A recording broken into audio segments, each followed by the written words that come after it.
नमस्कार। सुर्खियों के आगे का आज दूसरा दिन है।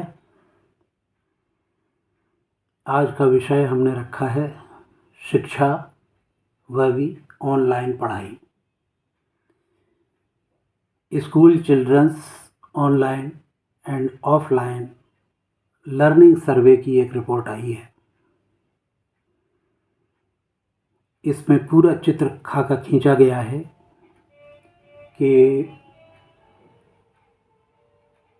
जो 17 महीनों में लॉकडाउन के जो 17 महीने थे उनमें क्या स्थिति रही ऑनलाइन पढ़ाई की, छात्रों को कितना लाभ हुआ, कितने लोग पढ़े, कितने नहीं पढ़े, व्यापक चित्र खींचा गया है। और निश्चित रूप से यह आंखें खोलने वाला है। तो हम आज इसी पर चर्चा कर रहे हैं। यह सर्वे 15 राज्यों में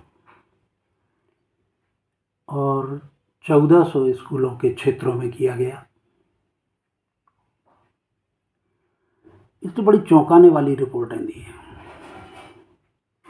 इसने बताया कि जो सर्वे हुआ उसमें ये बात निकल के आई कि केवल 8% बच्चे ग्रामीण क्षेत्रों के, इनको ही ऑनलाइन पढ़ाई का लाभ मिल सका और शहरी क्षेत्रों के 24%। हैरत में डालने वाली रिपोर्ट है। केवल 8% बच्चे और बाकी जो और उसमें जो आंकड़े हैं उसमें ये बताया गया कि बाकी गांव के 37% और शहर के 19% बच्चों ने तो ऑनलाइन पढ़ाई की ओर रुख ही नहीं किया। उनको उस तरफ देखा ही नहीं, झांका नहीं, वो लोग नहीं आए। फिर करीब 34 और 35% का उन्होंने और बताया रिपोर्ट में कि ये लोग अनियमित रहे। शहर में 34% और गांव में 35%। तो क्या कारण रहा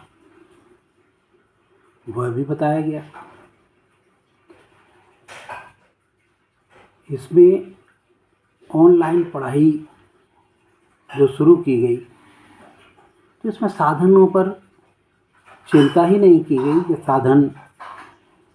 साधनों की क्या स्थिति होगी। किसी के पास मोबाइल फ़ोन है, स्मार्टफोन है, डाटा की क्या अरेंजमेंट है।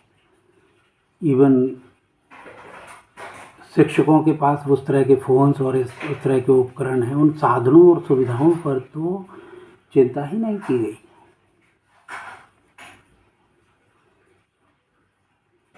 तो वैसी स्थिति में पढ़ाई का जो हाल होना था वो हुआ और अभिभावकों ने बाकायदा ये बताया कि हम इस व्यवस्था से असंतुष्ट हैं। ऑनलाइन पढ़ाई में जो भी हुआ है, सब जगह नहीं हुआ है ऐसा, सब जगह नहीं हुआ, सारे स्कूल क्षेत्रों में ऐसा नहीं हुआ, लेकिन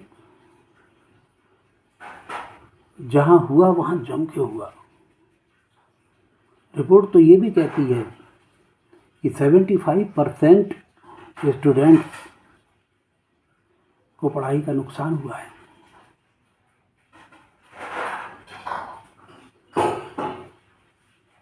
तो वैसी स्थिति में क्या किया जाए।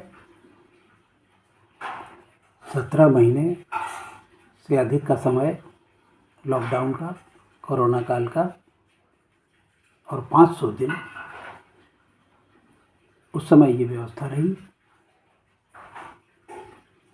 शिक्षकों को एक ये भी कहा गया था कि आप समय समय पर अगर संभव हो तो जाएं और देखें कि क्या रहा, बच्चे पढ़ रहे हैं या नहीं पढ़ रहे हैं। एक स्थिति तो यह भी रिपोर्ट में बताई गई है कि छात्रों को जो होमवर्क का जो मटेरियल था वही उपलब्ध नहीं कराया गया।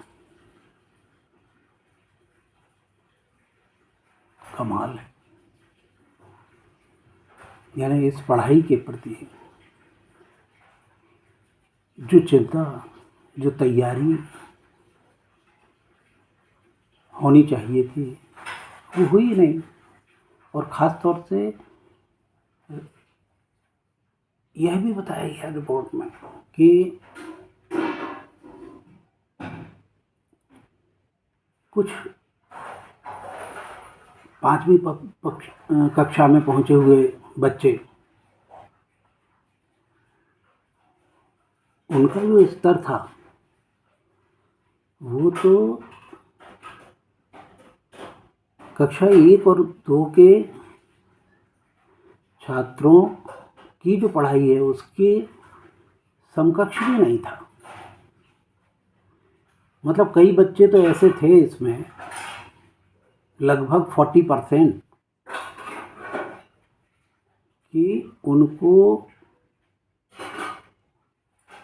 सामान्य अक्षर ज्ञान भी बड़ी मुश्किल से वो बता पाए। जब उनकी परीक्षा ली गई, उनसे बातचीत की गई, उनसे पूछा गया कि क्या पढ़ा तुमने, क्या किया, तो वो जो सामान्य अक्षर ज्ञान है उसको भी बड़ी मुश्किल से बता पाए, उसमें भी अटके और नहीं बता पाए। कई लोग तो नहीं बता पाए।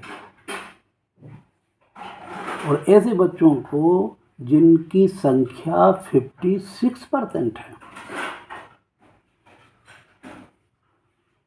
इनको प्रमोट कर दिया गया अगली कक्षा में।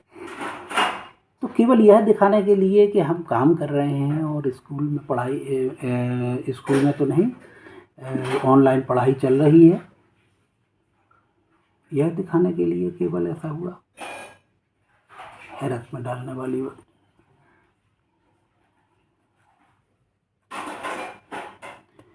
अब स्मार्टफोन, यह भी नहीं पूछा गया या पता लगाया गया कि बच्चों के पास स्मार्टफोन है कि नहीं है। इसमें बताया कि 9% बच्चे ऐसे थे जिनके अपने मोबाइल फ़ोन थे। बाकी वो अपने माता पिता, भाई, अभिभावकों के ऊपर निर्भर थे। उनको जब फुर्सत होती थी तो वो फ़ोन उपलब्ध होता था और तब उनकी पढ़ाई हो पाती थी। तो वैसी स्थिति में तो पिछड़ना ही था। मतलब बहुत साफ शब्दों में अगर कहा जाए तो ये जो ऑनलाइन पढ़ाई है, ये अभिभावकों की जो उम्मीद उन्होंने लगाई थी उस पर, और जो बच्चों को आशा थी कि हम पढ़ जाएंगे, पढ़ लेंगे, उम्मीदों पर खरी नहीं उतरी है। दूसरे शब्दों में अगर कहा जाए तो इसका खोखलापन ही उजागर हुआ है।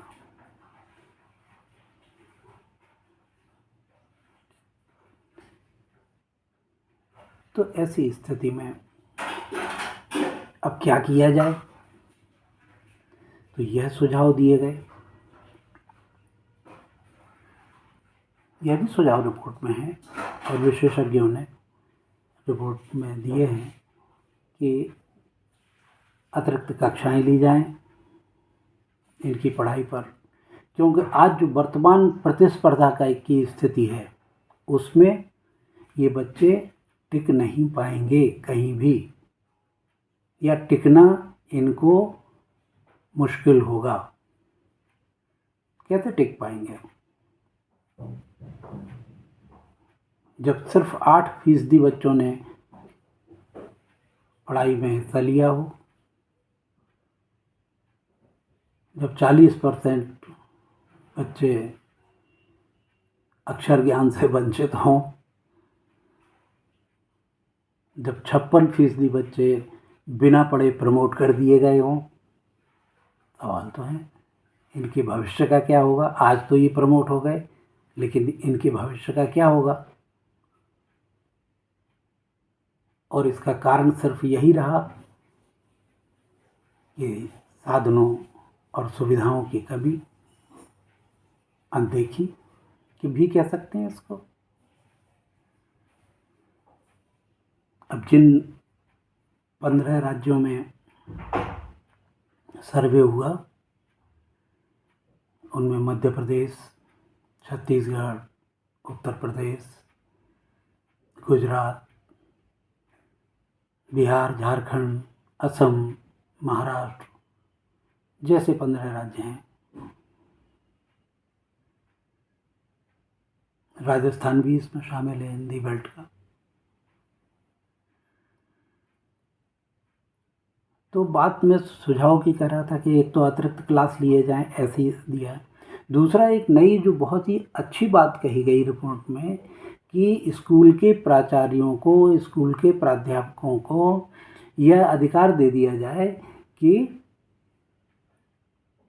वो ऐसे शिक्षकों को चुन लें जो निःशुल्क पढ़ाना चाहें और जो अवकाश प्राप्त हों। मतलब उनको कुछ देना भी नहीं है और उनको आप उनकी सेवाएं ले लें। ये एक अधिकार अगर मिल जाएगा तो बहुत से ऐसे स्वयंसेवी लोग होते हैं, पुराने शिक्षक होते हैं, जिनको विद्यादान में आनंद आता है, वो इसमें सहभागिता अपनी निभा सकते हैं।